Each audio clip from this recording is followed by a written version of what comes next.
Aleluia. Você pode erguer a sua mão nessa noite. Você declarou que saberão porque a luz dele brilha em você. Saberão porque a luz dele brilha em nós. Saberão em meio a uma geração tão confusa, tão corrompida com os ventos das falsas doutrinas. Saberão porque a luz dele brilha sobre nós. Saberão porque a luz dele brilha sobre nós. Saberão porque a verdade dele brilha sobre nós. Você pode cantar isso mais uma vez, Camila? Aleluia.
Agradecemos por essa noite.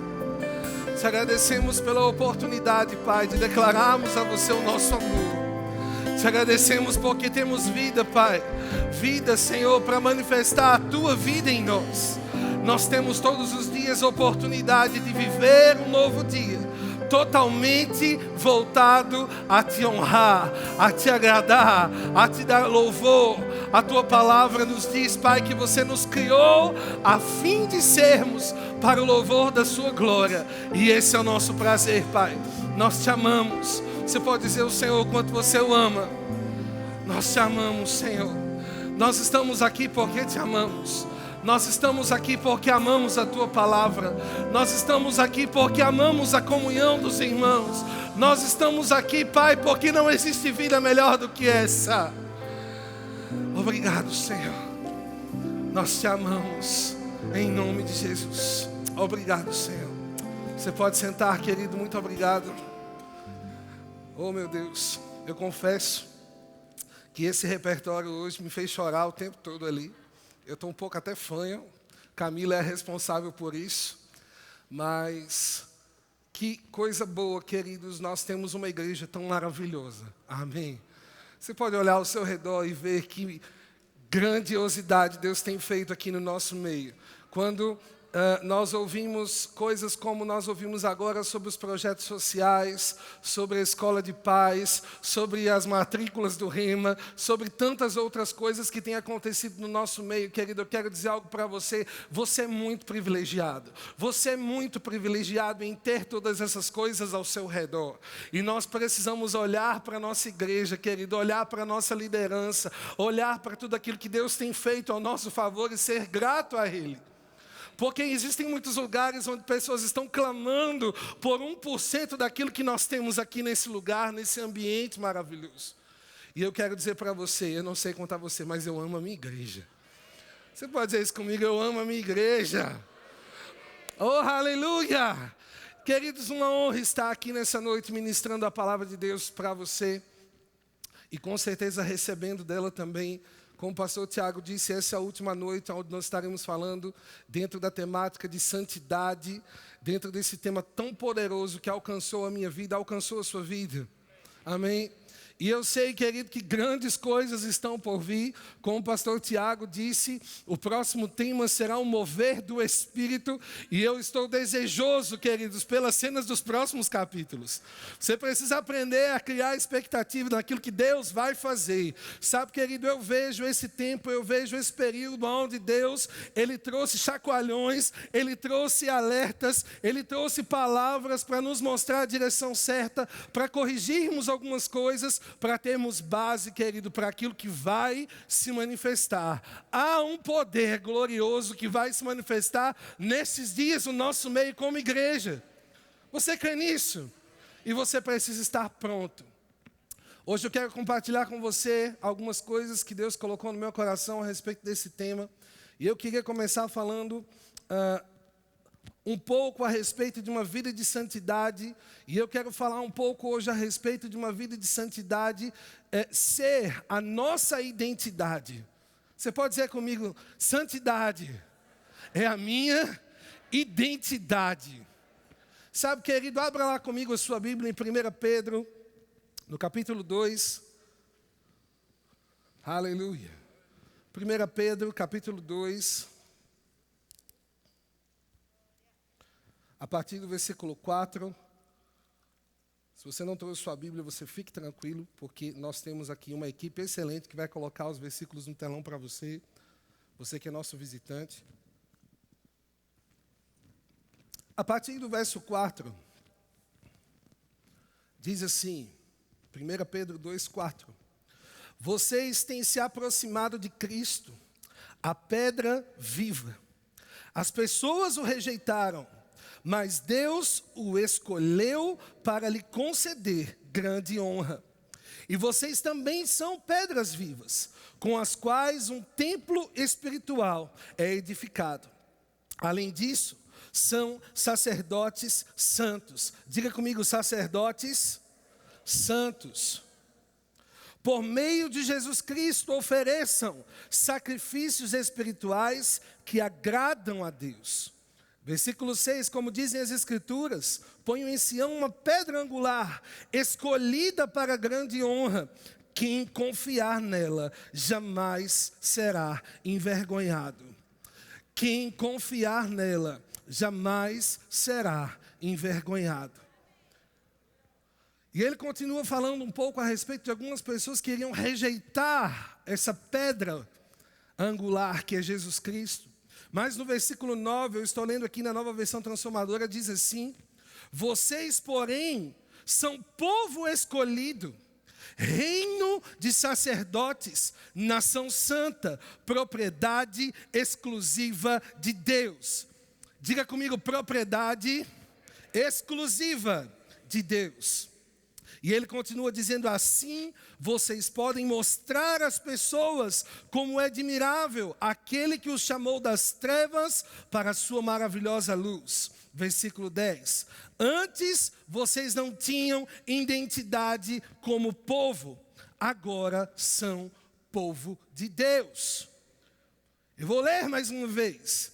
Antes vocês não tinham identidade como povo, agora são povo de Deus. Antes não haviam recebido misericórdia, agora receberam misericórdia de Deus. Pedro está falando a respeito da nossa identidade em Cristo Jesus.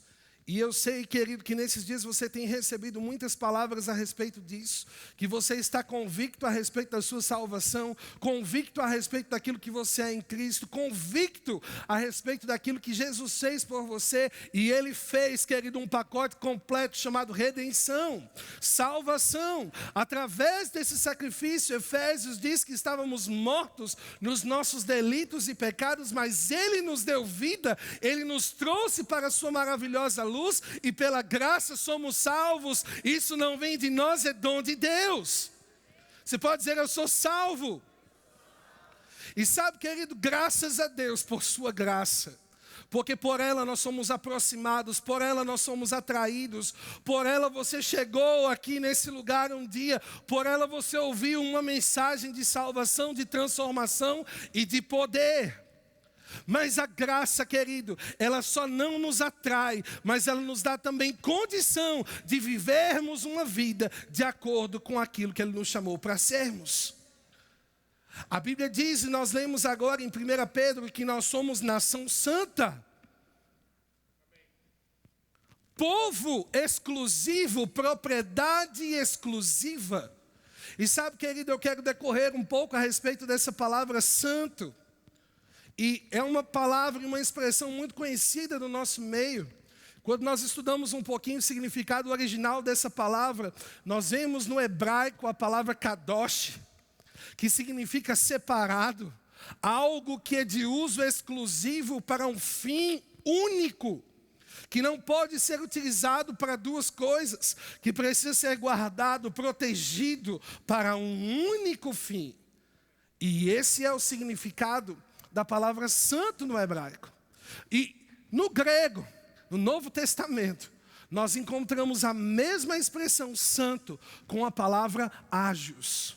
Diga comigo, ágios. Mas sabe, querido, que quando nós lemos essa palavra no grego, ela também tem o sentido de algo que é consagrado, algo que é separado, algo que é de uso exclusivo, mas ela tem um sentido ainda maior, mais amplo. E eu quero ler com você a palavra ágios no grego, ela significa muito grande, sublime, muito santo. E na sua raiz, querido, ela tem um entendimento de aquilo que não pode ser escondido, que se revela, que se mostra, que brilha. Como nós cantamos agora, saberão, porque a sua luz brilha sobre nós.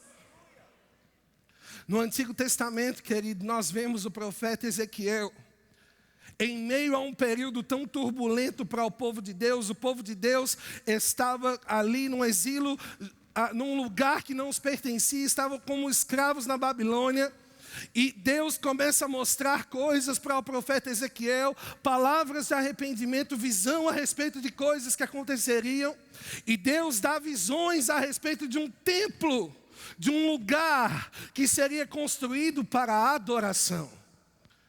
Em Ezequiel, querido, no capítulo 44, no versículo 23, a palavra de Deus diz assim, Ezequiel 44, versículo 23. Eu vou ler primeiro na versão revista e atualizada e depois quero ver aqui a outra versão. E diz assim, falando um pouco a respeito de como os sacerdotes fariam o trabalho dentro desse templo. Ele diz assim, a meu povo ensinarão a distinguir entre o santo e o profano. E o farão discernir entre o imundo e o limpo. Eu quero ler aqui nessa versão, ensinarão o meu povo a diferença entre sagrado e profano, entre cerimonialmente puro e impuro. Diga comigo, santo e profano. Diga comigo, sagrado e profano. Essa palavra santo, querido, é a palavra kadosh, que significa separado, de uso exclusivo. Nós vemos, querido, no tabernáculo, nós vemos no templo, na antiga aliança, no Velho Testamento, que Deus ele traz palavras específicas, direções específicas de cada utensílio que deveria estar dentro do tabernáculo. E esse utensílio ele era construído com muito cuidado, com muito zelo, com um material precioso, com coisas que tinham valor de uso exclusivo para o lugar da adoração, de uso exclusivo para um lugar onde Deus seria glorificado. Sabe, nós precisamos entender uma coisa. Quando a Bíblia nos chama de santos, quando a Bíblia nos chama, querido, de justiça de Deus, quando a Bíblia diz que nós somos propriedade exclusiva de Deus, nós precisamos entender, querido, Maneco ministrou aqui no primeiro dia desse tema de santidade, ele falou sobre isso e eu quero falar novamente. Você precisa entender, querido, a partir do momento que nós nascemos de novo em Cristo Jesus, não mais vive o velho homem, mas vive um novo homem voltado para as coisas de Deus, exclusivamente para Deus, separado para Deus. E sabe, querido, quando eu digo separado para Deus, eu não estou dizendo para o ministério.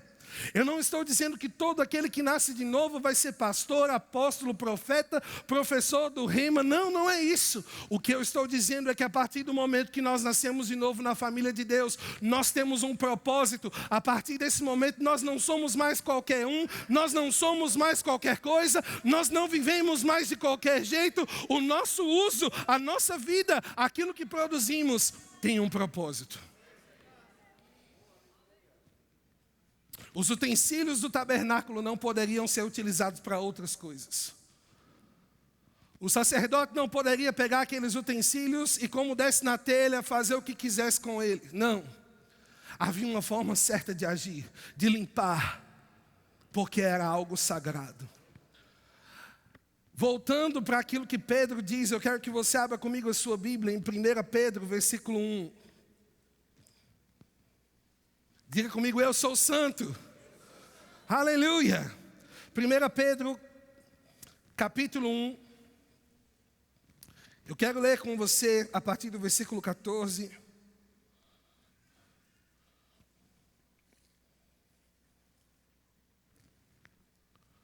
E diz assim, 1 Pedro, capítulo 1, versículo 14. Sejam filhos obedientes. Não voltem ao seu antigo modo de viver, quando satisfaziam os próprios desejos e viviam na ignorância. Agora, porém, sejam santos em tudo que fizerem, como é santo aquele que os chamou. Pois as Escrituras dizem, sejam santos, porque eu sou santo. E aqui, irmãos, nós entendemos que Pedro, ele escreve essa carta em grego, e essa palavra, ela tem a raiz na palavra original, ágios, que quer dizer muito grande, muito santo, que se revela, que brilha, que não pode ser escondido. E nós precisamos entender, irmãos, captar a mensagem que Pedro está querendo dizer. E eu quero trazer para você nessa noite e dizer que se na antiga aliança, ser santo era apenas ser separado, era apenas coisas que só poderiam ser utilizadas no tabernáculo ou no templo. Na nova aliança, somos separados, somos exclusivos, mas também brilhamos, mas também aparecemos, mas também manifestamos, mas também não podemos esconder. Como Deus é muito santo, como a sua santidade é tão grande que não pode ser escondida, assim também nós somos santos. É isso que Pedro está querendo dizer, sede santos. Olha para o seu irmão e diga, sede santos. E Deus me colocou algumas histórias, alguns personagens bíblicos, algumas pessoas no meu coração para compartilhar essa noite, e o primeiro foi Daniel. Sabe, querido, quando nós estudamos um pouco a história de Daniel, nós vamos ver que ele foi levado junto com o povo de Deus. Na mesma época em que Ezequiel estava vivendo experiências com Deus, Daniel também estava vivendo. No mesmo tempo, um tempo difícil, um tempo onde o povo de Deus estava numa terra estrangeira, sendo subjugado, sofrendo. E Daniel é levado para um lugar, mas ele é levado para uma condição diferente. Ele é escolhido entre os jovens para estar num lugar privilegiado, dentro de um lugar onde teria acesso ao rei. E a Bíblia diz que ele é chamado para um tipo de treinamento. E esse treinamento era para que ele pudesse servir ao rei, como aquelas pessoas que tinham entendimento, como aquelas pessoas que tinham conhecimento das ciências que a Babilônia cria. E Daniel, ele é escolhido, e quando começa o treinamento, a Bíblia diz em Daniel, no capítulo 1, no versículo 6, pode colocar aqui para a gente ler junto. Daniel, capítulo 1, versículo 6.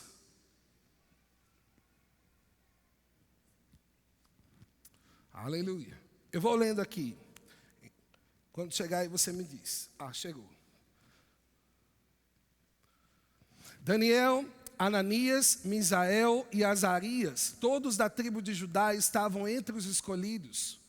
O chefe dos oficiais lhes deu novos nomes babilônicos. Daniel passou a ser chamado Beltesazar, Ananias de Sadraque, Misael de Mesaque, Azarias de Abidnego. Daniel, porém, decidiu. Diga comigo, decidiu. Daniel, porém, decidiu não se contaminar com a comida e o vinho que o rei lhes tinha dado. Então, para um pouquinho aqui, deixa eu te explicar isso. Ele estava num lugar de privilégios. Enquanto o povo de Israel, querido, estava sofrendo, enquanto o povo de Israel estava passando por algumas dificuldades, Daniel é chamado para um lugar de acesso ao rei. Daniel é chamado para uma mesa diferente. Daniel é chamado para a sala VIP. Você entende isso? E talvez, querido, o entendimento de alguém numa condição dessa seria: bom, não estou mais em Jerusalém, fomos levados como presos, como cativos para a Babilônia, mas eu me dei bem. Estou na sala do rei, vou comer as comidas do rei, vou me satisfazer aqui a partir de agora com essas riquezas. Mas a Bíblia diz, irmãos, que Daniel decidiu. Pode colocar aqui de novo o versículo 8. Daniel, porém, decidiu não se contaminar com a comida e com o vinho que o rei lhes tinha dado. Pediu permissão aos chefes dos oficiais para não comer esses alimentos, a fim do quê? De não se contaminar. Você pode dizer isso comigo? Não se contaminar. Naquele tempo, queridos, os judeus não podiam comer qualquer tipo de comida. Naquele tempo, havia algumas comidas que não eram permitidas aos judeus. Daniel sabia que ele estava num lugar onde ídolos eram adorados e coisas eram voltadas aos ídolos. E quando ele se depara nesse ambiente, querido, ele tinha uma escolha. Ele poderia abrir mão daquilo que ele cria, ele poderia abrir mão daquilo que Deus tinha ensinado, daquilo que ele tinha aprendido da parte de Deus e dito: bom, Deus me mandou para esse lugar, eu vim para cá, vou correr para o abraço, vou aproveitar. Mas a Bíblia diz, irmãos, que ele escolheu não se contaminar com as coisas do rei. Sabe, irmão, eu quero dizer uma coisa para você. Nem tudo que reluz é ouro. Nem tudo que tem aparência de piedade é piedade. A Bíblia diz, irmãos, que nos últimos dias haverão pessoas que terão aparência de piedade, mas que negam o poder. Que poder é esse? O poder do Evangelho, o poder da verdade, o poder que nós carregamos. Daniel tinha uma escolha a fazer. Ele poderia naquele momento se vender e se tornar, querido, um adivinho, alguém que fosse entendido de ciências ocultas como os outros jovens, mas ele escolheu agradar a Deus. Há uma preocupação do chefe dele em dizer: você não vai comer a comida, você vai ficar anêmico, apático. E sou eu que vou pagar o preço. Porque quando vocês entrarem diante do rei, se o rei perceber que você não comeu as comidas e que você está com um aspecto de fome, com um aspecto abatido, ele vai me matar. E Daniel faz uma proposta para ele e diz assim: 10 dias, me deixa comer legumes e água. E no final desses 10 dias, você mesmo vai julgar. Sabe, irmão, a Bíblia diz que no final dos 10 dias, Daniel era o que tinha o melhor aspecto entre os jovens. Deixa eu dizer uma coisa para você: andar em santidade nunca será dano para a sua vida. Andar em santidade, querido, nunca vai trazer prejuízos. Andar em santidade, querido, nunca vai ser monótono, nunca vai ser quadrado, nunca vai ser chato. Porque quem conhece a Deus, irmão, não se prende a outras coisas. Daniel conhecia o Criador. Pouco importava o banquete do rei. Pouco importava aqueles alimentos que estavam ali. A Bíblia diz, irmãos, que Deus fez aqueles jovens que estavam ali conhecedores, sabedores de muito entendimento. Mas a Daniel, ele deu a revelação de sonhos e profecias a respeito do porvir. Eu quero dizer uma coisa para você, irmão. Nós estamos em dias aonde coisas estão nos atraindo o tempo todo. Nas redes sociais, na escola, no trabalho. Sempre foi assim, irmãos. O diabo só vai aumentando o volume. E vamos combinar que o volume nessa geração está bem alto. Mas eu quero dizer uma coisa para você, querido. Nenhum alimento consagrado a ídolos, nenhum alimento consagrado a Satanás, nada que vem de uma geração corrupta e impura vai satisfazer o seu espírito, vai satisfazer o seu coração. O seu coração tem um tamanho que só é preenchido pela presença de Deus. O seu coração tem um tamanho que só pode ser preenchido por Ele. Daniel sabia disso, irmão. Ele sabia onde era a fonte. Ele sabia que não valeria a pena se vender. Como Daniel, nós temos tantos outros exemplos. José. Perilo ministrou sobre José aqui no domingo pela manhã. Se você não viu, assista. Outros jovens que se dedicaram ao Senhor, outros homens e outras mulheres. E sabe, querido, eu comecei falando um pouco do livro de Pedro. E eu quero compartilhar algumas coisas também a respeito de Pedro com você. Pedro aqui falando no capítulo 1, versículo 14 e 16, que nós acabamos de ler. Ele diz assim: sejam filhos obedientes, não voltem ao seu antigo modo de viver, quando satisfaziam os próprios desejos e viviam na ignorância. Agora, porém, sejam santos em tudo o que fizerem, como é santo aqueles que o chamou. Pois a Escritura diz: sejam santos, porque eu sou santo. Mas sabe, querido, eu acho muito interessante, eu gosto de ler o contexto de quem escreveu as histórias, o contexto de cada pessoa que escreveu as cartas da Bíblia.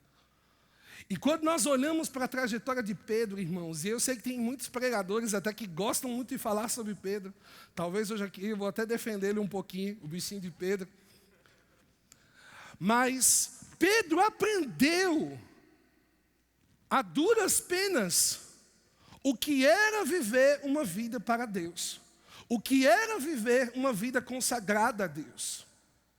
A Bíblia diz que ele é chamado entre os 11, né? E ele fazia parte dos 12.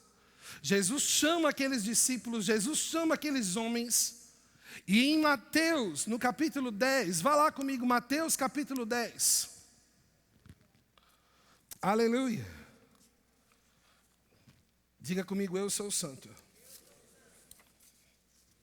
A partir do versículo 32.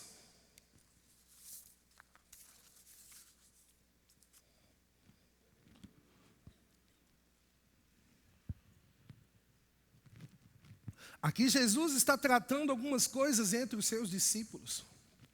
Ele convoca os seus discípulos, ele começa a falar a respeito daquilo que seria feito. Ele começa a falar a respeito daquilo que eles fariam através dele, pelo poder do nome dele. E ele começa a falar também um pouco sobre perseguição. E no versículo 32, ele diz assim, Mateus 10, versículo 32, quem me reconhecer em público aqui na terra, eu o reconhecerei diante do meu Pai no céu. Versículo 33, mas quem me negar aqui na terra, eu também o negarei diante de meu Pai no céu. Quem ama seu pai ou sua... Versículo 37, desculpe. Quem ama seu pai ou sua mãe mais que a mim não é digno de mim. E a quem ama seu filho ou sua filha mais que a mim não é digno de mim. Quem se recusa a tomar sua cruz e me seguir não é digno de mim. Quem se apegar à sua própria vida, a perderá. Mas quem abrir mão de sua vida por minha causa, a encontrará. Nós vemos, querido Jesus, tratando as pessoas e trazendo-os para perto. Dizendo, vinde a mim, vocês que estão aflitos, cansados, sobrecarregados, e eu vos aliviarei. Nós vemos Jesus trazendo as crianças para perto dele, dizendo, delas é o reino dos céus. Nós vemos Jesus naquele episódio onde uma mulher adúltera é lançada perante ele, onde os fariseus estavam testando Jesus, e Jesus responde, aquele que não tem pecado atire a primeira pedra. Nenhum daqueles homens tinham coragem de atirar a pedra. A Bíblia diz que Jesus não tinha pecado, mas mesmo assim ele não condenou aquela mulher, e ele diz para aquela mulher, onde estão os seus acusadores? Eu também não te acuso. Mas sabe, irmão, Jesus não para a conversa por aí. Ele termina dizendo para aquela mulher, não peques mais. Essa hora você pode dizer amém. Sabe, queridos, nós estamos ouvindo falar de Jesus pelo mundo. na rede social, na televisão, na internet, um Jesus inclusivo. Um Jesus que aceita. E deixa eu dizer uma coisa para você, a Bíblia diz, irmãos, que nele, sim, todos serão incluídos, tanto judeu como grego, tanto todas as raças. Mas se tem uma coisa, irmão, que não inclui, é o pecado. O amor de Deus é um amor inclusivo a respeito de pessoas, mas não é inclusivo a respeito do pecado. Jesus curava pessoas, ele olhava para aquela pessoa com olhos de amor e dizia: não peques mais. E quando Pedro ouve essas palavras que eu acabei de dizer para você, ele estava ouvindo aquilo que Jesus pregava. O mundo não quer ouvir falar desse Jesus. O mundo só quer falar do Jesus paz e amor, o que alisa o pecado de todas as pessoas. Não, irmão. No contexto desse texto, se você ler, Jesus fala a respeito de um tempo onde, por causa da palavra, por causa da chegada do reino, haveria embate entre pessoas até mesmo da mesma família. E Pedro recebendo todas essas instruções. Mais alguns episódios. E Jesus, um dia, começa a questionar os discípulos a respeito de quem eles diziam que ele era. Jesus faz uma pergunta para os discípulos dizendo assim: olha, o que estão dizendo que eu sou? E os discípulos respondem: olha, uns dizem que você é João Batista, outros dizem que você é um profeta, outros dizem tais coisas. E ele diz para os discípulos: e vocês? Quem é que vocês dizem que eu sou? E a palavra de Deus diz que Pedro, inspirado, ele diz para Jesus: tu és o Cristo, o Filho do Deus vivo. Jesus olha para Pedro e disse: Pedro, não é tu. Não foi carne nem sangue que te revelou essas coisas, mas foi o Espírito pelo poder de Deus. E Pedro, outro episódio, Jesus, diante de uma multidão, começa a falar outras coisas a respeito de santidade, de uma vida de compromisso. Ei, irmão, santidade é uma vida de compromisso. E no término da sua ministração, aquelas pessoas acharam aquela palavra pesada demais. A Bíblia diz que um a um, eles começaram a se retirar, dizendo: é muito pesada essa palavra que esse Jesus está pregando. No final das contas, sobraram poucos ali, discípulos. Jesus olha para eles e diz: e vocês? Não vão embora também não? Pedro, mais uma vez: Jesus, para onde iremos nós, se só tu tens a palavra de vida eterna?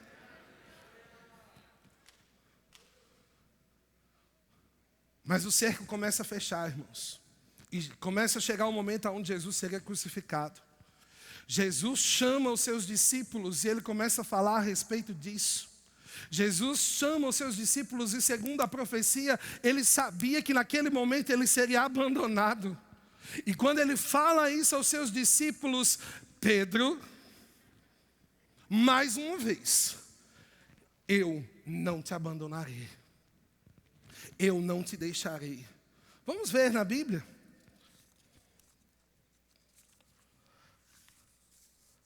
Em Mateus 26, no versículo 35, quando Jesus fala isso para os discípulos, Pedro diz assim, eu estou lendo aqui na versão transformadora: mesmo que eu tenha de morrer ao seu lado, jamais o negarei.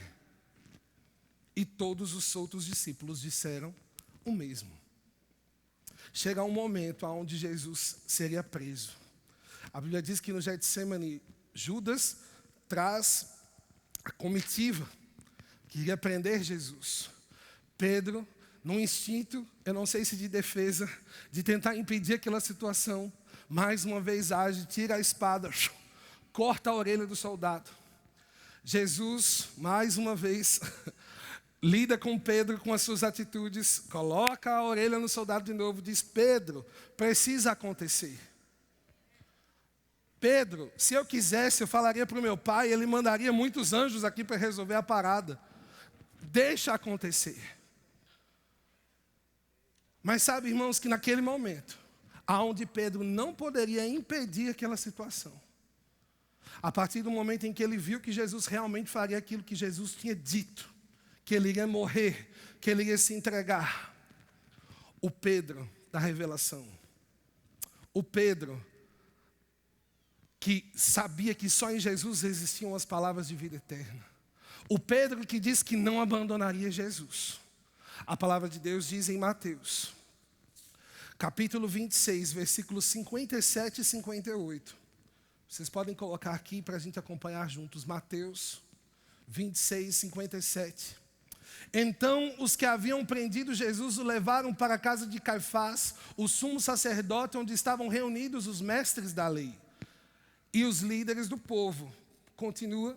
Enquanto isso, Pedro seguia Jesus de longe, até chegar ao pátio do sumo sacerdote. Entrou ali, sentou-se com os guardas. Para você entender o contexto, Jesus é preso, Jesus é levado. A Bíblia diz que enquanto estavam levando Jesus, Pedro, os outros discípulos, desapareceram. E ao invés de estarem ao lado de Jesus, a Bíblia diz que o Pedro que disse, eu morro contigo, estava seguindo Jesus de longe. Sabe, irmãos, esses são dias em que nós muitas vezes seremos tentados a seguir Jesus de longe. Esses são dias onde, por causa de tudo aquilo que nós estamos vivendo como sociedade, esses devaneios que a sociedade estão criando a respeito das famílias, a respeito da sua pureza, a respeito de tantas outras coisas, de sexualidade, muitos de nós, irmãos, seremos tentados a seguir Jesus de longe. O Jesus dos benefícios, o Jesus da cura, o Jesus da prosperidade, o Jesus que me curou, que me ama, que me aceita como eu sou, o Jesus que faz aquilo que eu gosto, o Jesus que preparou uma igreja maravilhosa como essa para eu receber a palavra, o Jesus que me abençoa. Mas sabe, irmãos, no momento onde Pedro precisava ser homem, macho de verdade para dizer, estou com ele. A Bíblia diz que ele seguia de longe. E quando a multidão senta no pátio ali para ver o que aconteceria com Jesus, Pedro se infiltra no meio do povo e senta ali. Não quis morrer? Eu tentei impedir. Uma mulher reconhece Pedro. Tu andava com ele. Ei, você é daquela igreja Verbo da Vida. Você é daquele povo da fé. Você é daquele povo que está falando que família é tradicional porque Deus criou assim. Você é daquele povo que fala que é preciso se guardar, que fala que a virgindade não saiu de moda porque nunca foi moda, são princípios. Você é daquele povo. Pedro disse, eu não conheço e não estou entendendo nada que ele está falando. A Bíblia diz que por 3 vezes, Pedro nega Jesus. Sabe, querido, nesse tempo onde nós estamos vivendo, vão questionar a sua fé. Vão questionar quem você é. Deixem, irmão. Deixem questionar. Quem não pode questionar é você. Quem não pode duvidar, irmão, é você. Quem não pode arriar, irmão, quem não pode retroceder, quem não pode ficar de longe é você, irmão. Porque quando vão injuriar a igreja, por que é que você é o primeiro? Deixa a Juliana lá, não foi ela que pregou. Deixa o pastor Tiago lá, foi ele que inventou. Santidade, irmãos, não começa quando a gente olha para o governo, quando a gente olha para as pessoas da liderança e a gente exige delas um bom comportamento. Santidade, querido, começa quando a gente olha para a nossa vida, para o nosso caráter, para a nossa conduta e a gente exige de nós o compromisso. Quando eu me casei com Maíla, querido, um dos melhores dias da minha vida, eu coloquei um anel no dedo dela. Eu coloquei no dedo dela um símbolo de que a partir daquele momento, ela não só era o galardão da minha espera. Ela não só era uma mulher bonita, linda por sinal, que Deus estava me presenteando. Mas a partir de agora, ela era um compromisso para mim. E eu não posso, querido, sair colocando esse anel, essa aliança no dedo de qualquer mulher. Pertence a ela. Ai de mim, né? Quem aqui já esqueceu a aliança, né? Foi lavar alguma coisa e esqueceu a aliança. Misericórdia. Deixa eu dizer algo para você, irmão. Nós lemos em Pedro. Você é propriedade exclusiva de Deus. Você é santo. Kadosh, separado. Sabe, meu querido, não faça da sua vida sentimental o centro da sua existência, procurando preencher a sua alegria com pessoas, procurando preencher a sua vida com relacionamentos. Ei, jovens! Ninguém vai preencher o seu coração além do Senhor. Eu amo minha esposa, queridos, mas eu amo mais a Jesus. E essa é a garantia que ela tem de que eu não vou pecar contra ela, porque antes de amar ela, eu amo Ele. Eu me casei virgem, irmão. Esperei, segurei. E não tenho vergonha de dizer isso. Não tenho vergonha de dizer, irmãos, que no meio de uma geração tão corrompida, o Senhor me ajudou, a palavra me sustentou a chegar no lugar certo, do caminho certo, da forma certa. E eu quero dizer para você uma coisa, solteiro, vale a pena. Pedro estava seguindo Jesus de longe. A Bíblia diz que depois que ele nega Jesus 3 vezes, o galo canta como Jesus tinha dito. Pedro cai em desespero, irmão. O pecado traz condenação. O pecado traz condenação, querido. E sabe que nesses dias, algo que o Espírito Santo colocou no meu coração é que muitas pessoas que estão ouvindo essas ministrações, talvez ainda estejam se sentindo condenadas. E eu quero dizer uma coisa para você, irmão, Deus te ama. E o fato dele te corrigir é a prova de que ele te ama. E o fato dele dar, irmãos, a você o Espírito Santo e a palavra é a garantia de que no mundo nós teremos aflições, de que nós teremos algumas situações, mas que a gente pode ter bom ânimo, acreditar em nós mesmos, acreditar no que a Bíblia diz e está tudo bem. Você é perdoado. Logo depois de Jesus morrer, os discípulos ficam desolados. E agora? Até que no 3º dia, Jesus ressuscita. Aquelas mulheres estavam no túmulo e elas encontram um anjo. E o anjo diz assim, olha, avise os discípulos e a Pedro. Percebe que o anjo ele faz questão de citar Pedro, porque Pedro estava próximo de Jesus, porque Pedro estava querendo saber o que Jesus tinha para ele. No momento de covardia, irmãos, ele nega Jesus. No momento de covardia, ele vai para trás, ele fica seguindo de longe. Mas o anjo diz para aquelas mulheres, avisa Pedro que Jesus ressuscitou. Ei, eu não sei aonde você se meteu, eu não sei qual foi o pecado que você deixou tomar conta da sua vida, mas o que eu sei é que Deus não te esqueceu e que a palavra é poderosa para te tirar desse lugar. Deus está dizendo para você, ei, avisa que Jesus ressuscitou. Há uma esperança, há uma certeza, como Pedro disse, porque Ele nos comprou. Nós somos propriedade exclusiva de Deus. Jesus tem uma outra conversa com Pedro. E a partir desse momento, Pedro entende o propósito da vida dele. Apacenta as minhas ovelhas. E sabe, irmão, o louvor pode já ir subindo. O Pedro que seguiu de longe. O Pedro que negou. O Pedro que foi covarde. Que não teve coragem de se assumir discípulo de Jesus. Ele recebe o novo nascimento. Ele recebe o cumprimento da palavra, onde Jesus tinha dito, ficai lá, porque eu vou derramar sobre vocês o meu Espírito. Pedro recebe o Espírito, ele é batizado no Espírito, e a partir desse momento, não é mais o Pedro pecador, não é mais o Pedro covarde, não é mais o Pedro medroso. Mas a Bíblia diz, irmãos, que quando aquelas pessoas estavam ali no poder do Espírito, outros começaram a ouvir e questionar, dizendo: eles estão bêbados. A essa hora do dia esse povo está bêbado. Pedro se levanta no poder e na autoridade do Espírito e ele começa a falar. E ele começa a testemunhar sobre Jesus.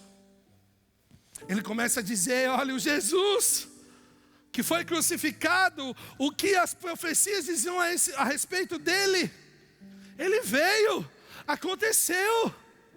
E o que vocês estão vendo aqui é o cumprimento da promessa. E naquele dia,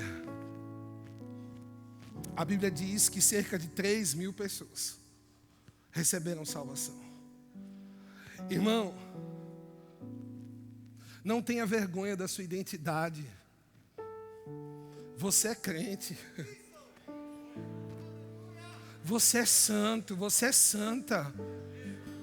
Sabe, irmãos, eu me lembro de um período da minha vida onde eu estava no ensino médio e eu estudava numa escola pública na zona leste de São Paulo. Para quem conhece São Paulo, entendeu aí o nível de tensão. E porque eu era crente, gente, uma gangue, uns traficantes queriam acessar a escola. E eles precisavam de alguém que ninguém fosse desconfiar daquilo. E adivinha quem eles elegeram? Eu. As pessoas me conheciam na escola por ser crente. Chacotado, não bebe, não dança colado, não fica. E aqueles traficantes começaram queriam me obrigar, disseram assim: olha, tu vai ser aviãozinho aí dentro. Ninguém vai desconfiar porque tu é crente. E vai dar certo. E eu disse: eu não vou fazer isso. Sabe, querido, por causa disso, eu comecei a sofrer perseguições. Um dia estava com o meu amigo na rua, crente também esse amigo. E ele tinha um grupo de célula de adolescentes, porque na igreja dele havia um trabalho assim, ele replicava esse trabalho na escola. E um desses traficantes, com a intenção de colocar a banca, peso para a gente fazer o que eles queriam, esfaqueou esse meu amigo. E disse: na próxima, você já sabe. E naquele momento, eu fui tentado. E eu disse: eu não tenho o que fazer, eu vou ter que fazer o que esses caras estão pedindo. Mas sabe, irmãos, eu me lembrei de uma palavra. E eu era recém-chegado no Verbo da Vida. Eu tinha 14 anos de idade, tinha acabado de chegar nessa igreja tão maravilhosa, conhecido a palavra de Deus. E eu disse assim: Senhor, quer saber de uma coisa? Vou não. Vou fazer não. Eu tenho um compromisso com o Senhor. Até que o Senhor venha, eu vou te obedecer. E quer saber? Se fizerem alguma coisa comigo, estou nem aí. O que importa é que eu te obedeça. Esses dias a gente teve uma reunião aqui e eu ouvi alguma coisa parecida a respeito de um filho de um casal de pastores que foi perseguido na sua escola por causa do evangelho, por causa daquilo que falavam. Sabe, irmãos, eu perdi um ano letivo por causa disso. Os meus pais tiveram que me tirar da escola, uma escola sem estrutura. E quando eu perdi aquele ano, eu fiquei com raiva. Eu disse: Senhor, eu te obedeci e eu estou saindo com dano. Mas eu entendi uma coisa, querido. Assim como Pedro também entendeu. A Bíblia diz que Pedro foi perseguido por amor ao Evangelho. Olha só, irmão, aquele que fugia, aquele que se escondeu, aquele que se colocou entre os outros para não ser percebido, agora era ele o perseguido, era ele o preso. A Bíblia diz que um anjo entra na prisão, Pedro está lá e diz: ei, Pedro, se arruma aí que tu vai sair. A Bíblia diz que tranquilamente ele pega as coisas e sai da prisão. Ele não tinha mais a sua vida por preciosa. Sabe, irmão, santidade é você entender que as suas próprias vontades não são maiores do que a vontade de quem te criou. Negar a si mesmo, irmãos, tomar a sua cruz, não é uma pessoa, não é a sua sogra, não é a sua esposa, é negar o instinto do pecado, é negar a velha natureza, é negar e se recusar a olhar para trás. Pedro entendeu, irmão. A Bíblia não relata, mas a história nos conta que Pedro morreu por amor ao Evangelho. E aquele que um dia tinha fugido, tinha escapado com medo de ser pego, irmão, foi crucificado. Mas quando ele foi ser crucificado, ele disse: eu não sou digno de ser crucificado como o meu Senhor. E a história nos conta que Pedro pediu para ser crucificado de cabeça para baixo. E isso impactou a minha vida, irmãos. Naquele dia eu entendi: quer saber de uma coisa, Senhor? O diabo não vai me parar por causa de um ano. Se ele me trouxe dor de cabeça, ele se prepara, porque eu vou dar muito mais dor de cabeça para ele. Irmão, é na área onde o diabo mais pisou no seu calo que você será um testemunho vivo. A luz brilhará sobre você, para que você anuncie para outras pessoas: funciona! Santidade, irmãos, não é moda. Gospel não é moda. Ser crente não é moda. Ser crente, irmãos, tem a ver com a eternidade. Tem a ver com ser filho de Deus. Ah, irmão, você não faz coisas certas para agradar o pastor, o diretor do Rema, ou quem quer que seja. Você faz o certo porque você tem um compromisso com quem te comprou.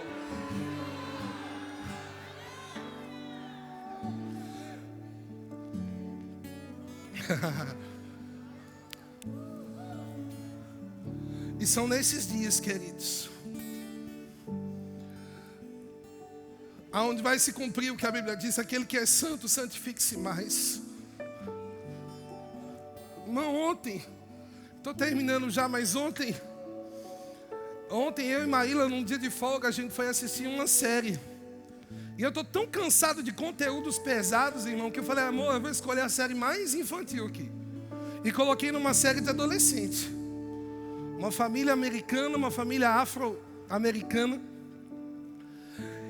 E parecia ser um seriado tão inocente.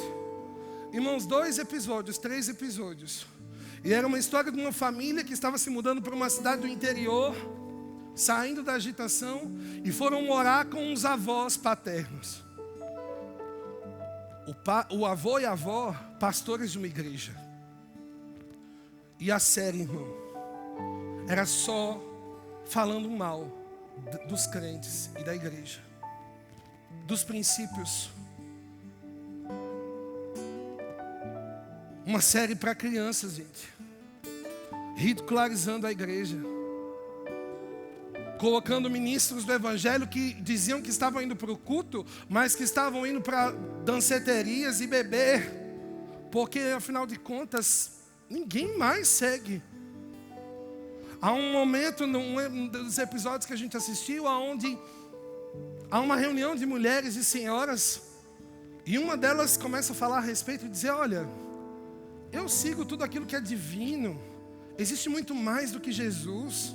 Pessoas que vieram antes de Jesus, e começa a tirar livros da bolsa dela e dizendo: olha, lê isso aqui. Babalu não sei das quantas, não sei que lá, não sei das quantas. E aí aquelas mulheres começam a concordar com aquilo, dizendo: é verdade, por que não vamos nos abrir para o novo? E elas soltam a Bíblia, irmãos, colocam a Bíblia na cadeira e começam a pegar esses novos livros. Só um episódio eu estou te contando.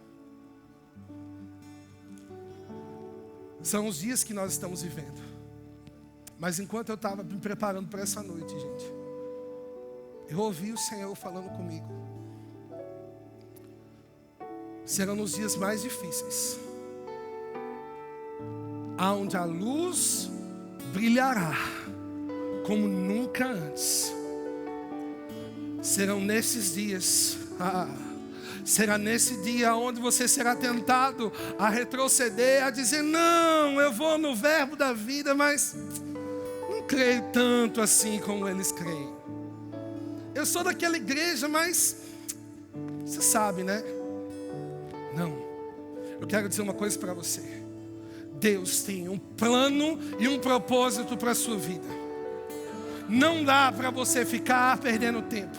Não dá para você ficar na beirada do mar, olhando aquele mar e molhando só a ponta dos pés e dizendo: ah, aqui tá bom. Deus está te chamando para o fundo, irmão. Deus está te chamando para mergulhar completamente. Deus quer cumprir o processo completo na sua vida, para que você seja luz.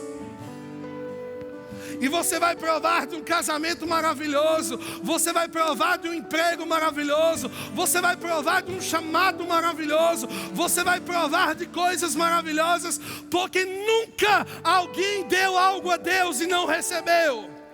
Abraão se propôs a dar o seu filho e ele recebeu uma geração. Jesus se propôs a obedecer a Deus, e a Bíblia diz que porque ele obedeceu, o Pai lhe deu um nome que está sobre todo nome. Obediência gera galardão, obediência gera recompensas. Mas ainda que, irmão, seja necessário a gente negar a si mesmo, eu vou dizer para você, eu tenho 32 anos. E durante toda a minha vida eu fui tentado a desistir do Evangelho para viver coisas do mundo. Pareciam tão interessantes. Mas quer saber de uma coisa?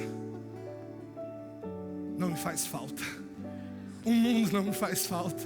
O mundo não te faz falta, irmão.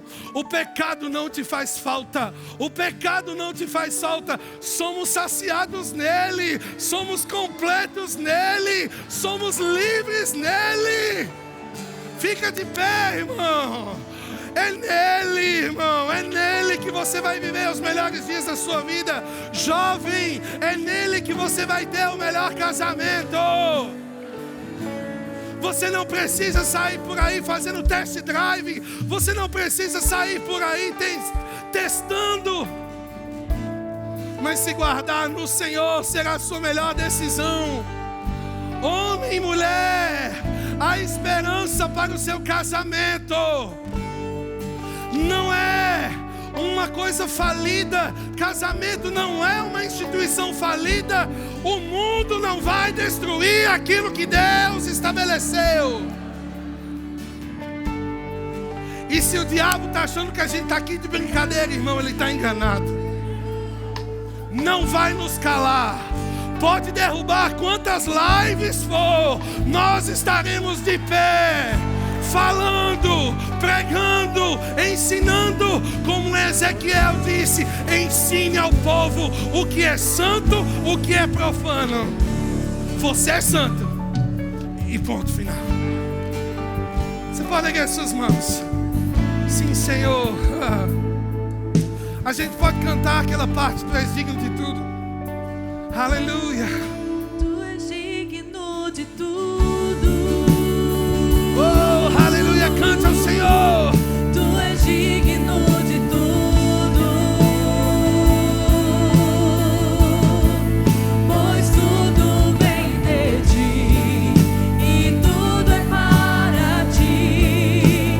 Tua é a glória. Ele é digno. Tu és digno de tudo.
Aleluia.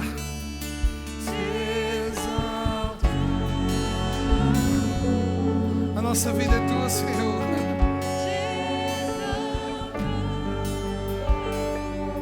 Oh, Senhor.